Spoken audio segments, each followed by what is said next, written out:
প্রতিটা মুহূর্তে অনেক ঘাত প্রতিঘাতের ভিতর দিয়ে চলতে হয়। অনেকটাই কঠিন পরিস্থিতির মাঝখান দিয়ে প্রতিটা মুহূর্তে চলার নামই জীবন। আসসালামু আলাইকুম বন্ধুরা, সবাই কেমন আছেন? আমি আজ রান্না করব 5 স্পেশালি সবজি। এখানে আমি ফুলকপি নিয়েছি, পালং শাকের ডাঁটা, শিম, আলু, পুঁই শাকের ফুল।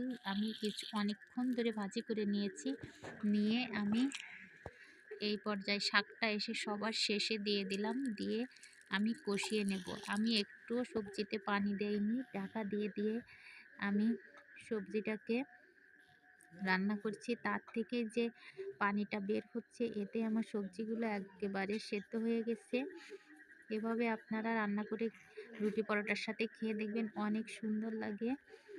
এটা আমার নতুন চ্যানেল, আপনারা সবাই সাবস্ক্রাইব করে আমার পাশে থাকবেন।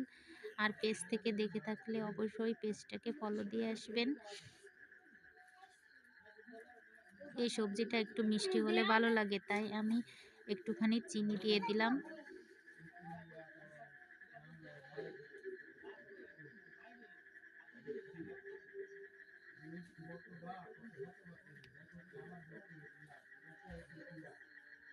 এখানে আমি একটা মশলা করে রেখেছিলাম, জিরা, ধনিয়া এবং 2টো শুকনো মরিচ দিয়ে আমি মশলাটা করে রেখেছিলাম, সেটা একেবারে শেষকালে আমি দিয়ে দিলাম। সবাই ভালো থাকবেন, আল্লাহ হাফেজ।